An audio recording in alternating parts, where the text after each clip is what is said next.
Hello student, welcome back to our YouTube channel. This is third part of Fundamental of Partnership. इसके अंदर हम सीखने वाले हैं calculation of interest on drawing. इसका पार्ट सेकंड में हमने सीखा था कि हम कैसे कैलकुलेट करते हैं इंटरेस्ट ऑन कैपिटल को। अब हम सीखने जा रहे हैं कि इंटरेस्ट ऑन ड्राइंग को कैसे कैलकुलेट करते हैं। तो सबसे पहली बात आती है sir, interest on drawing loss होता है किसके लिए? पार्टनर्स के लिए, क्योंकि पार्टनर ड्राइंग करता है फर्म से, उसके उस पे क्या देता है? इंटरेस्ट। अगर पार्टनर इंटरेस्ट पे कर रहा है तो पार्टनर के लिए क्या है? लॉस। इंटरेस्ट पे कर रहा है, किसको मिल रही है? फर्म को। फर्म को मिल रहा है तो फर्म के लिए क्या बना? ये प्रॉफिट। यानी इंटरेस्ट ऑन ड्राइंग पार्टनर्स के लिए लॉस होता है और फर्म के लिए प्रॉफिट होता है। ठीक है। अब इंटरेस्ट ऑन ड्राइंग की तीन कंडीशंस होती हैं अलग अलग। पहली condition, when date of drawing is given, जब ड्राइंग जिस दिन की गई है उसकी डेट हमें दी गई है। जैसे फॉर एग्जांपल, अगर मैं एग्जांपल के तौर पर बात करूं, बोला गया कि राम कोई पार्टनर था, उसने 10,000 रुपए की ड्राइंग करी है ऑन 1 दिसंबर को, और इंटरेस्ट ऑन ड्राइंग जो था वो चार्ज करना था 10% पर 12% पर एनम से। कितने परसेंट पर एनम से? 12% पर एनम से। नॉर्मल सा सवाल लिया है, बोला है कि राम एक पार्टनर था जिसने 10,000 रुपए विड्रॉ करे हैं ड्राइंग के तौर पे 1 दिसंबर को, और इंटरेस्ट ऑन ड्राइंग चार्ज करना था उससे 12% पर एनम के रेट से। किस रेट से? 12% पर एनम के रेट से। तो इंटरेस्ट क्या होगा? तो हम इजिली कैलकुलेट कर देंगे interest on Ram's drawing. Ram की ड्राइंग पे इंटरेस्ट जो होगा वो कितना होगा? बेटा ड्राइंग कितनी की है उसने? 10,000 रुपए की। इंटरेस्ट का रेट क्या है? 12% का। इनटू कितने मंथ होते हैं? 1 दिसंबर। 1 दिसंबर से काउंट करो। अकाउंटिंग ईयर एंड कब होगी? 31 मार्च को। दिसंबर, जनवरी, फरवरी, मार्च। 31 मार्च है तो मार्च भी काउंट होगा। कितने मंथ होते हैं? 4 मंथ। यानी 4/12। 12 से 12 खत्म, 20 से 20 खत्म, 100 इंटू 4 कितना हो गया? 400। यानी जब date of drawing is given, जब हमें डेट ऑफ ड्राइंग पार्टनर की गिवन होती है तो हमें कुछ नहीं करना होता, इजीली कैलकुलेट हो जाता है। कितनी ड्राइंग की थी? 10,000 रुपीज। रेट क्या था? 12%, 12/100। और कब की है ड्राइंग? 1 दिसंबर को। 1 दिसंबर को की है तो मंथ काउंट कर लो, दिसंबर, जनवरी, फरवरी, मार्च, क्योंकि अकाउंटिंग ईयर कब क्लोज होती है? 31 मार्च को। कितने महीने होते हैं? 4, तो 4/12। अच्छा, यही ड्राइंग उसने 1 अक्टूबर को की होती तो 1 अक्टूबर से काउंट कर लो। अक्टूबर, नवंबर, दिसंबर, जनवरी, फरवरी, मार्च। कितने महीने होते हैं? 6 महीने। तब यहाँ क्या हो जाता? 6/12, 6/12। ठीक है, आया? पहली कंडीशन समझ में आई। When date of drawing is given, जब डेट ऑफ ड्राइंग गिवन होगी तो उससे इजी कुछ है ही नहीं, बस जितनी ड्राइंग की है उसमें मल्टीप्लाई करो रेट अपॉन 100 से, और जितना टाइम पीरियड है वो ऊपर अपॉन में कितना आ जाएगा? 12। ठीक है। केस सेकंड की बात करते हैं। When date of drawing is not given, जब date of drawing, partner drawing कब कर रहा है वो हमें नहीं दिया गया कि कब ड्राइंग की, उसने डेट नहीं दी। तो अब डेट नहीं देगा तो दो कंडीशन बोलेगा, या तो बोलेगा एनुअल ड्राइंग, क्या बोलेगा? एनुअल ड्राइंग, या क्या बोलेगा? Drawing during the year. अगर बेटा एनुअल ड्राइंग बोल रहा है, साफ साफ समझ में आ रहा है सालाना ड्राइंग, पूरे साल में उसने कितनी ड्राइंग की है। ड्राइंग ड्यूरिंग द ईयर, नाम से ही समझ में आ रहा है कि साल के बीच में उसने कितनी, ड्यूरिंग द ईयर, पूरे साल के भी कभी भी उसने किया, पूरे साल में मुझे नहीं पता कब की है। जब एनुअल ड्राइंग बोलेगा तो पूरे 12 महीने का, 12 मंथ का इंटरेस्ट दिया जाएगा। क्या बोलेगा? जब एनुअल ड्राइंग तो कितने महीने का इंटरेस्ट दोगे? पूरे 12 महीने का। और जब बोलेगा ड्राइंग ड्यूरिंग द ईयर, उस टाइम पे हमें जब टाइम नहीं दिया गया कि कब ड्राइंग कर रहा है, और बोला गया है कि partner withdraw 10,000 during the year, उस कंडीशन में हमें कितने मंथ का ब्याज देना होगा? 6 मंथ का। देखो बहुत ध्यान से समझो, डेट गिवन है तो जितना मंथ हो रहा है वो ऊपर अपॉन में 12। डेट नहीं गिवन है तो दो कंडीशन होंगी, या तो एनुअल ड्राइंग बोलेगा या ड्राइंग ड्यूरिंग द ईयर बोलेगा। अगर एनुअल ड्राइंग बोलता है तो पूरे 12 महीने का, और ड्राइंग ड्यूरिंग द ईयर बोलता है तो 6 महीने का। बात समझ में आई या नहीं आई? अभी एग्जाम्पल को समझेंगे। हमने यहाँ एग्जाम्पल्स लिख रखे हैं, अलग केसेस को लिख रखा है। अच्छा, तीसरा केस क्या है भाई? When partner withdraw fix amount, ठीक है, at the beginning, mid, and, या तो शुरुआत में या मिड में, बीच में, या एंड आखिरी में, ऑफ ईच मंथ, हर महीने की शुरुआत में हर महीने के बीच में, हर महीने के एंड में, या हर क्वार्टर की शुरुआत में, या हर क्वार्टर के बीच में, या हर क्वार्टर के एंड में, या हर हाफ ईयरली की शुरुआत में, हर हाफ ईयरली की एंड में, हर हाफ ईयरली के मिड में।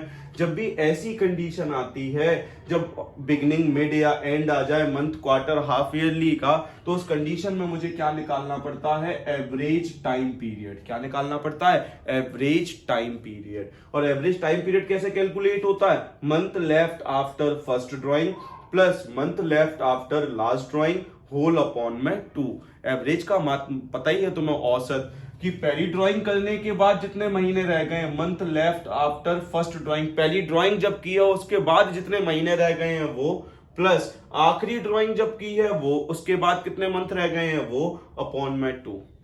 ठीक है, अब समझो, अगर सवाल बोलता है कि बिगिनिंग ऑफ ईच मंथ, तो हमें एवरेज टाइम पीरियड निकालना पड़ेगा। अब हर महीने की शुरुआत में, यानी पहली ड्राइंग जब की गई तो अप्रैल में ही की गई होगी, और अप्रैल में क्या बोला है? बिगिनिंग, यानी 1 अप्रैल। अप्रैल की बिगिनिंग क्या होगी? 1 अप्रैल। 1 अप्रैल को ड्राइंग करी तो कितने महीने रह गए? अप्रैल पूरा, मई, ये पूरे कितने महीने होते हैं? 12 महीने। तो मैंने क्या लिख दिया? फर्स्ट ड्राइंग करने के बाद कितने महीने रह गए? 12, plus month left after last drawing. Last drawing कब की जाएगी बेटा? मार्च में की जाएगी। और मार्च में कितनी तारीख को की जाएगी? बिगिनिंग लिखा हुआ है, तो मार्च की शुरुआत में, मार्च की शुरुआत 1 मार्च। 1 मार्च को ड्राइंग करी तो अब कितने महीने रह गए? पूरा 31 मार्च को ही तो खत्म हो जाता है। 1 मार्च, 31 मार्च, 1 महीना हुआ। तो क्या लिख दिया? 1 अपॉन 2, 12 प्लस 1 13 अपॉन 2, 13 अपॉन 2 का मतलब 6.5। ठीक है, मिड ऑफ ईच मंथ बोल रहा है, मिड ऑफ ईच मंथ बोल रहा है, तो क्या निकाला हमने? Average time period. Average time period कैसे निकला? 11.5, मिड ऑफ ईच मंथ, हर महीने के मिड में। पहली ड्राइंग कब करी? अप्रैल में। अप्रैल में भी कब? मिड। किसी भी मंथ का मिड क्या होता है? 15 तारीख। क्या मिड होता है बेटा? 15th। तो 15 तारीख को इसने ड्राइंग करी, आधा महीना निकल गया। आधा महीना यहां बचा हुआ है, 0.5 मंथ। और ये कितने मंथ होते हैं? 11। 11 प्लस 0.5 कितना हो गया? 11.5। आखिरी ड्राइंग कब करी? मार्च में। मार्च में भी कितनी तारीख को? 15 मार्च को। 15 मार्च को करी तो यहां भी कितना महीना रह गया? आधा महीना। आधा महीना रह गया तो 0.5। 11.5 प्लस 0.5 अपॉन 2, 11, ये कितना हुआ? 12 अपॉन 2, 2 से कटा कितना आ गया? 6। जैसे यहाँ 2 से 13 कटा तो 6.5 आया समझ में।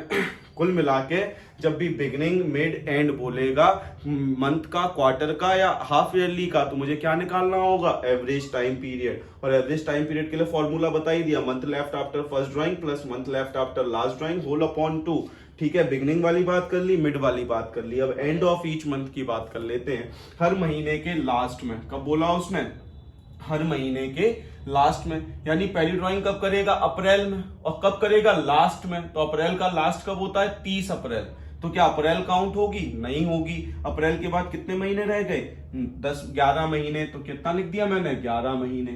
Plus month left after last drawing. Last drawing कब करेगा? मार्च में। और मार्च में भी कितनी? 31 मार्च को। अगर 31 मार्च को कर रहा है और 31 मार्च को ये अकाउंटिंग ईयर एंड हो रही है, तो कोई महीना बचा क्या? नहीं बचा। तो क्या लिख दिया? 0 अपॉन 2, 11 अपॉन 2 कट के कितना आ गया? 5.5। क्लियर? ठीक है, अब हम बात करते हैं बिगिनिंग ऑफ ईच क्वार्टर। बेटा एक क्वार्टर जो होता है, कोई भी चीज, क्वार्टर का मतलब होता है 1/4। ये जो क्वार्टर है इसका मतलब क्या होता है? किसी भी चीज का 1/4। यानी एक साल में कितने क्वार्टर हुए? 4 क्वार्टर। और एक क्वार्टर कितने महीने का होता है? 3 महीने का। ये 3-3 महीने के एक क्वार्टर होते हैं। ठीक है, क्वार्टर समझ में आए? चलिए, अब कब कर रहा है? Beginning of each quarter, her quarter की शुरुआत में। तो पहली ड्राइंग कब करेगा? ये 4 क्वार्टर हैं बेटा, 4 क्वार्टर, यानी पहले क्वार्टर की शुरुआत में 1 अप्रैल को करेगा। 1 अप्रैल को करा तो कितने महीने रह गए? 3 महीने ये और ये, बाकी के 9 महीने। 3 और 9 कितने हो गए? 12 महीने। तो 12 पहली ड्राइंग करने के बाद कितने month? 12 plus month left after last drawing. आखिरी ड्राइंग कब करेगा? लास्ट क्वार्टर में। लास्ट क्वार्टर ये है, लास्ट क्वार्टर की शुरुआत में। शुरुआत में करेगा, यानी कब करेगा? 1 जनवरी को। 1 जनवरी को करा तो कितने महीने रह गए? जनवरी, फरवरी, मार्च, 3 महीने। तो 3, 12 प्लस 3 कितना हो गया? 15 अपॉन 2 कितना आ गया? 7.5। क्लियर? ठीक है, अब हम बात करते हैं mid of each quarter. Mid of each quarter की बात करें तो हर क्वार्टर के मिड में, तो यहां कब करेगा वो, 3 महीने का आधा क्या हुआ, 1.5 महीना, 1 मई को में 15 मई को, 15 मई को करा तो आधी तो मई रह गई, और एक पूरा ये महीना, यानी यहाँ कितने महीने रह गए, 1.5, ये कितने महीने हैं, 9, 9 और 1.5, 9 में 1.5 जोड़ा तो कितना हो गया, 10.5।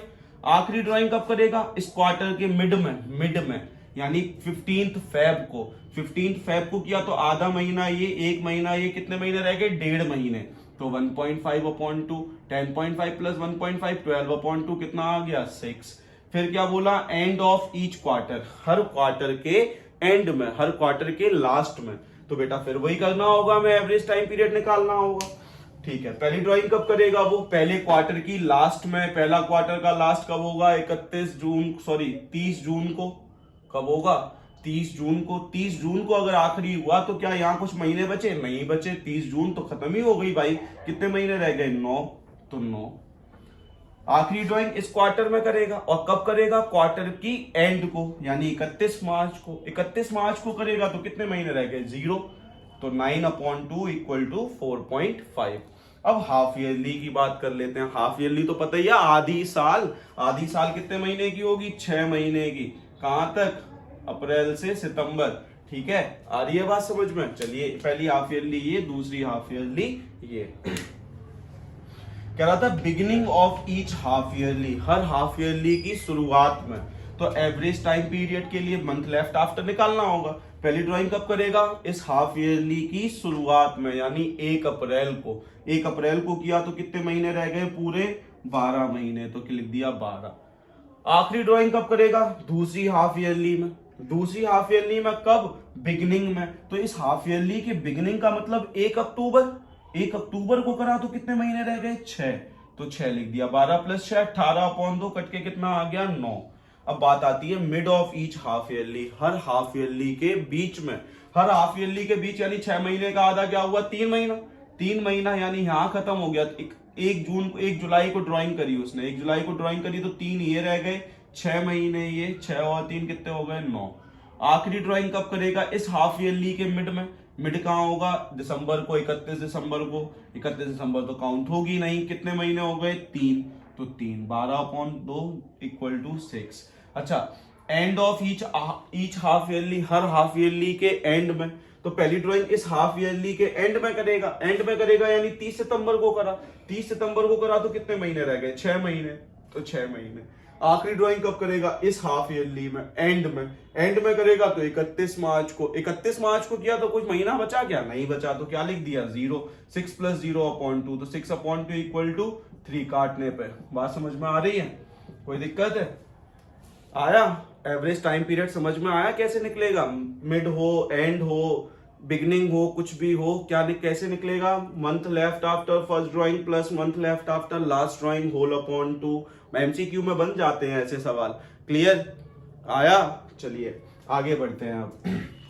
अच्छा, आपने एक चीज नोटिस की होगी, या तो जब मिड ऑफ ईच मंथ रहा हो, या मिड ऑफ ईच क्वार्टर रहा हो, या mid of each half yearly रहा हो, हर साल टाइम पीरियड कैसा आया, जब मिड ऑफ ईच मंथ में भी 6 महीने आया average time period, mid of each quarter में भी एवरेज टाइम पीरियड 6 मंथ आया, mid of each half yearly में भी एवरेज टाइम पीरियड 6 आया, तो मिड में बाद 6 महीने का ही ब्याज लगेगा। अच्छा, अब आते हैं हम अपने एग्जांपल्स पे। कुछ हमने एग्जांपल्स ले रखे हैं, उन एग्जांपल्स पे आते हैं। इनके अलावा अगर और कोई कंडीशन बन जाए बेटा पेपर के अंदर, तो जो बताओगे वो, इसके अलावा और कोई कंडीशन बनेगी ही नहीं। चलिए पहली केस देखते हैं। पहला केस क्या कह रहा था, राम विड्रॉ 20,000 ऑन 1 अक्टूबर 2020। राम ने 1 अक्टूबर 2020 को 20,000 रुपए विड्रॉ करे हैं, तो कैलकुलेट कर देते हैं interest on Ram's capital. Date of drawing is given, यानी पहली कंडीशन, ये वाली कंडीशन नॉर्मल सी, कितने, 20,000 रुपए। इंटरेस्ट का रेट क्या था, 6/100, कितने महीने, 1 अक्टूबर। 1 अक्टूबर से 31 मार्च होते हैं 6 मंथ, 6/12, 20 से 20, 6 की टेबल में 2 टाइम्स, 2 की टेबल में 3, 200 × 3 कितना हो गया, 600 रुपीज। आया समझ में। चलिए केस सेकंड की बात करते हैं। केस सेकंड क्या कह रहा था, Ram's annual drawing, date of drawing नहीं गिवन है, डेट ऑफ ड्राइंग नहीं गिवन होगी तो एनुअल बोलेगा या ड्राइंग ड्यूरिंग द ईयर बोलेगा। एनुअल बोलेगा तो पूरे साल का, ड्राइंग ड्यूरिंग द ईयर बोलेगा तो 6 महीने का। अभी उसने क्या बोला, राम्स एनुअल ड्राइंग, कौन सी ड्राइंग है, एनुअल यानी पूरे साल की ड्राइंग है। तो केस सेकंड में इंटरेस्ट क्या हो जाएगा,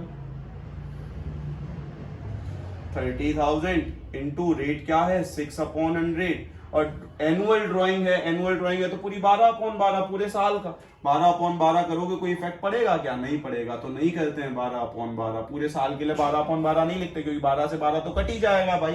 ठीक है, 2 0 से ये 2 0 खत्म, 6 3 18 1800। क्लियर। चलिए केस थर्ड देखते हैं। क्या रहा था, Ram withdraw 10,000, sorry Ram drawing during the year. क्या कह रहा है, ड्यूरिंग द ईयर। मैंने तुम्हें बताया ड्यूरिंग द ईयर जब भी होगा तो कितने मंथ का इंटरेस्ट लगेगा, 6 मंथ का इंटरेस्ट लगेगा। तो निकाल दो भाई इंटरेस्ट इस पे भी, interest on Ram drawing.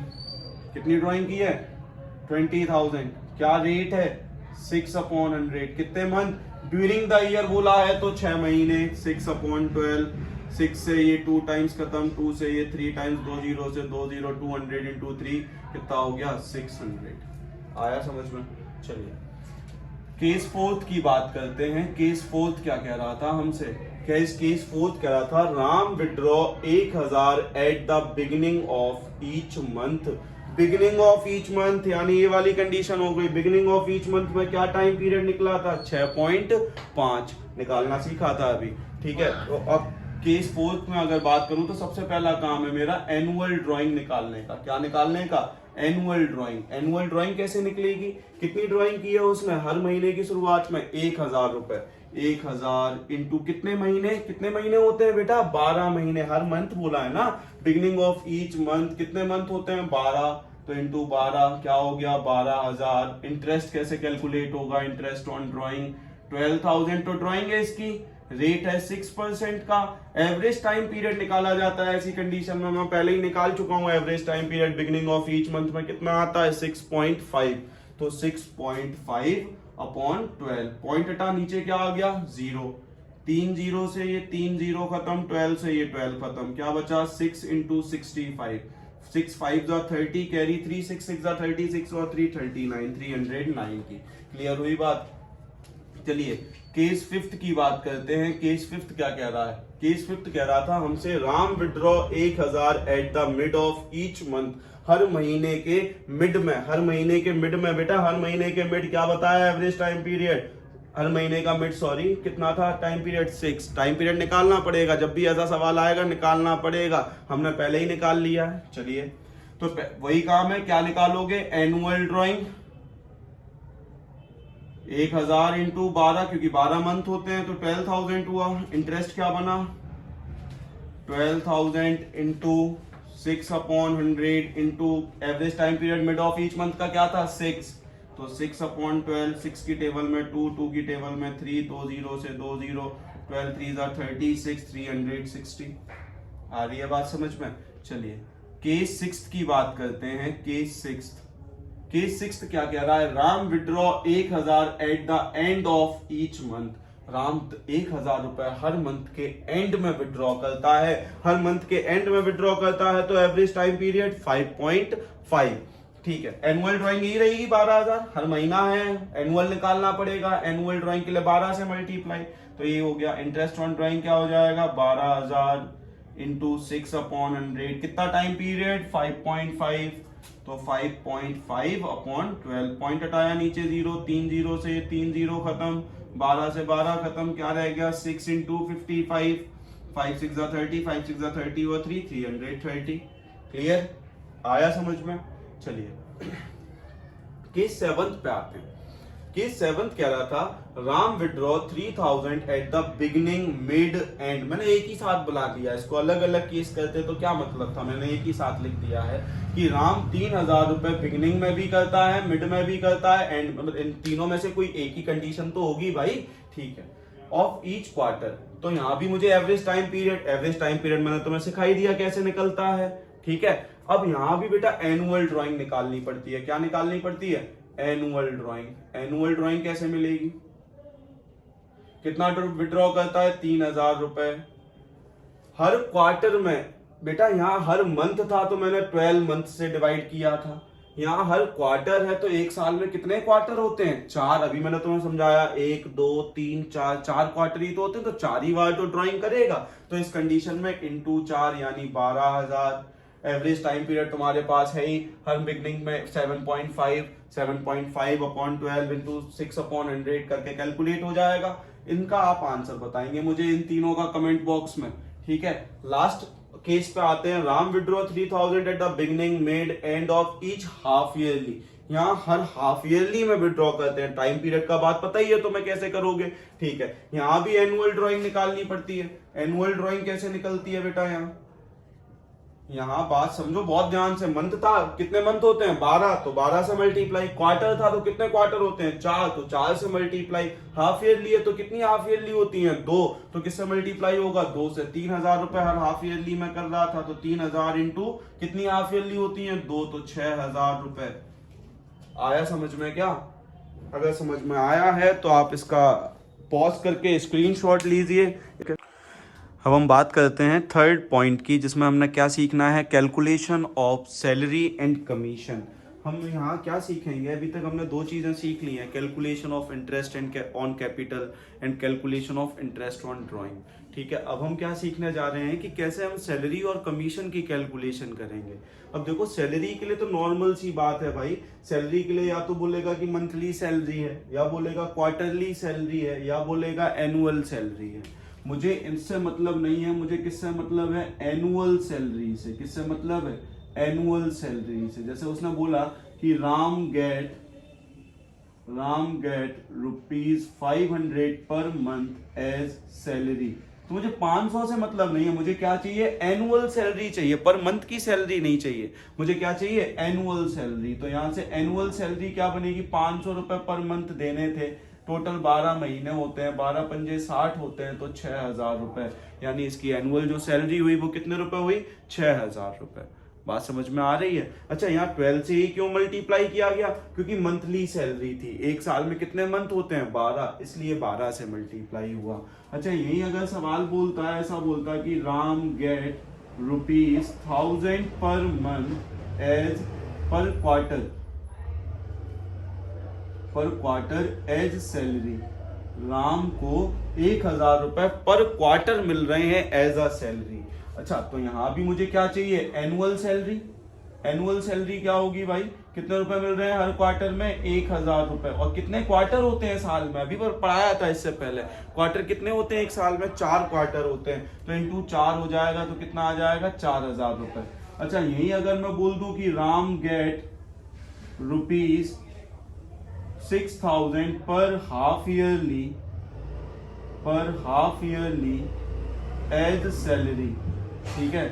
Ram को क्या मिल रहा है? 6000 रुपए पर हाफ ईयरली सैलरी मिल रही है। हाफ ईयरली मिल रही है बेटा, मुझे monthly, quarterly, half yearly salary से कोई मतलब नहीं है। मुझे कौन सी सैलरी चाहिए? एनुअल सैलरी चाहिए।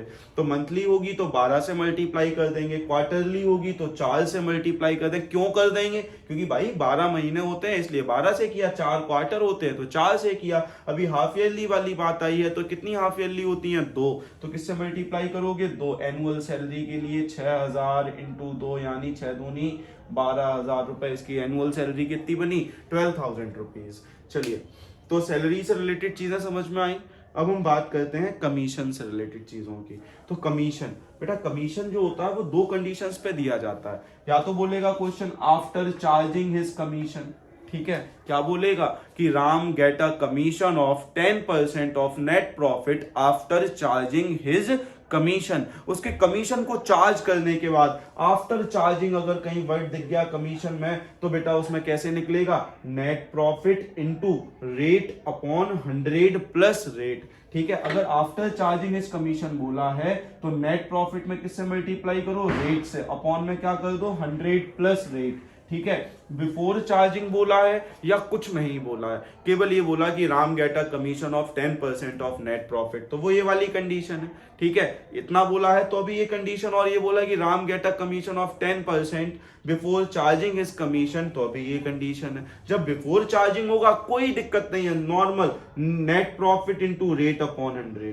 ठीक है, अगर आफ्टर चार्जिंग बोलेगा तो net profit into rate upon 100 plus rate. अच्छा, मैंने एक नोट डाल के एक चीज लिखी है, कभी कभी सवाल ये भी बोल देता है कि after charging interest on capital, salary and his commission, उसकी सैलरी को भी मतलब जो इंटरेस्ट ऑन कैपिटल देनी है उसको चार्ज कर दो, सैलरी को चार्ज कर दो, उसके बाद जो प्रॉफिट बचा है उसमें उसका कमीशन भी चार्ज कर दो। ठीक है, दूसरी condition, after charging interest on capital, salary, but before charging his commission, commission salary को चार्ज कर दो, इंटरेस्ट ऑन कैपिटल को चार्ज कर दो, बट उसकी कमीशन को चार्ज मत करो, यानी ये वाली कंडीशन है। अब कैसे कैलकुलेट होगा उसके लिए मैंने एग्जांपल ले लिए हैं बेटा। इसके अलावा अगर कहीं और आ जाए सैलरी से रिलेटेड या कमीशन से रिलेटेड, जितना पढ़ा रहा हूं उतना मोर देन इनफ है। इससे बाहर अगर पेपर चला जाए तो आप जो बोलोगे वो, ठीक है, तो आप बहुत ध्यान से समझेंगे। कमीशन के लिए बोला आफ्टर चार्जिंग इज कमीशन और before charging is commission.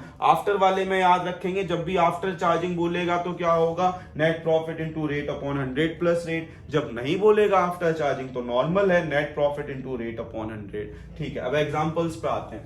Example क्या बोल रहा है भाई, Ram and Shyam are partner in a firm, Ram और श्याम पार्टनर थे किसी फर्म में। Net profit of the firm was 1,10,000। Net profit जो था फर्म का वो कितना था, 1,10,000 का नेट प्रॉफिट था।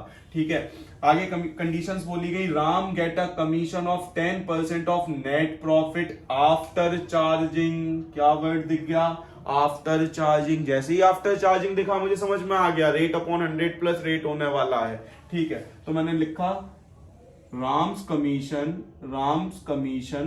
कमीशन कितना होगा, नेट प्रॉफिट कितना था 1,10,000 इंटू कितने परसेंट देना है, 10%, 10 आफ्टर चार्जिंग वाली बात थी तो 100 प्लस 10।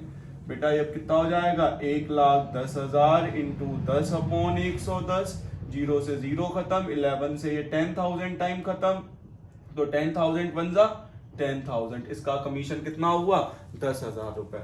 ठीक है, आगे पढ़ा सवाल को, समझ में आया ना। आफ्टर चार्जिंग होगा तो net profit into rate upon 100 plus rate. आगे क्या बोला, Shyam gate a commission of 10% of net profit. केवल यही बोला, कुछ नहीं बोला बिफोर चार्जिंग या ऐसा कुछ। तो क्या मानते हैं हम, बिफोर चार्जिंग वाली बात है, नहीं बोलेगा तो अब श्याम का कमीशन क्या बनेगा, श्याम्स कमीशन कितने रुपए नेट प्रॉफिट है, 1,10,000, उसका कितने परसेंट, 10%। आफ्टर चार्जिंग बोला क्या, नहीं बोला, कुछ नहीं बोला, तो बिफोर वाली बात है, 2 0 से 2 0 गए, 1100 इंटू 10 कर दिया तो कितना आ गया, 11,000। समझ में आया या नहीं आया, कोई डाउट। चलिए आगे बढ़ते हैं अगले एग्जाम्पल की तरफ। अगला एग्जाम्पल हमसे कह रहा था कि A and B are partner in a ratio 3:2। A और बी पार्टनर है किस रेशियो में, 3:2 में। ए की कैपिटल है 3 लाख, बी की कैपिटल है 4 lakh. Interest on capital provide करना था 10% पर एनम से। ए को सैलरी देनी थी 10,000 per quarter. B get a commission, B को कमीशन देना है 10% of net profit, net profit का 10%। After charging interest on capital, salary and his commission. Interest on capital को चार्ज करो, सैलरी को चार्ज करो, उसके कमीशन को भी चार्ज करो। ठीक है, तो पहले मुझे इंटरेस्ट ऑन कैपिटल और सैलरी निकालनी पड़ेगी। अब इंटरेस्ट ऑन कैपिटल क्या निकलेगी भाई, निकालना सीखा था हमने। इंटरेस्ट ऑन एज कैपिटल, ए की कैपिटल है 3 लाख रुपए, इंटरेस्ट का रेट है 10%, 10 अपॉन 100 यानी कितना आ जाएगा बेटा, ये 30,000। Interest on B's capital, B की कैपिटल कितनी है, 4 लाख, कितने परसेंट रेट है, 10%, 10 अपॉन 100, 2 0 से 2 0 खत्म, कितना आ गया, 40,000 रुपए। इंटरेस्ट ऑन कैपिटल निकाल दिया। सैलरी किसको मिल रही है, ए को, तो एज एनुअल सैलरी, मैंने तुम्हें बताया मुझे किससे मतलब है, कौन सी सैलरी से मतलब है, एनुअल सैलरी से। तो ए की एनुअल सैलरी क्या होगी, 10,000 पर क्वार्टर था, क्वार्टर है एक साल में कितने क्वार्टर, 4, तो 4 से मल्टीप्लाई 40,000।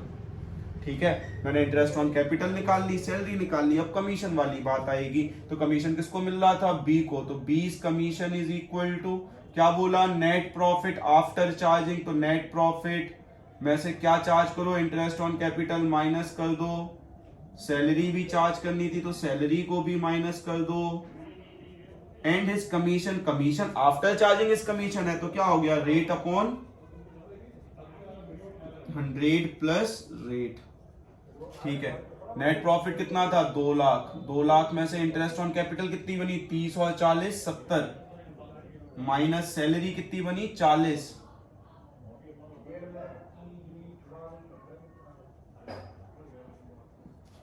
इंटू रेट क्या है 10 अपॉन 100 प्लस 2 लाख में 70 और 40 कितना हुआ, 70 और 40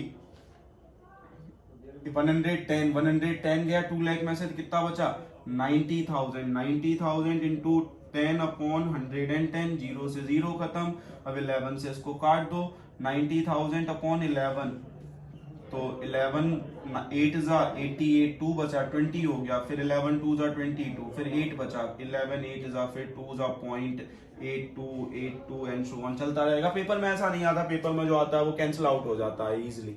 इतना क्लियर हुआ या नहीं हुआ? अच्छा, यही अगर बोल देता कि net profit after charging interest on capital salary but before charging his commission, तो यहाँ 100 अपॉन 100 प्लस रेट नहीं होता, बाकी सारा काम ऐसा ही होता, बस रेट प्लस नहीं होता।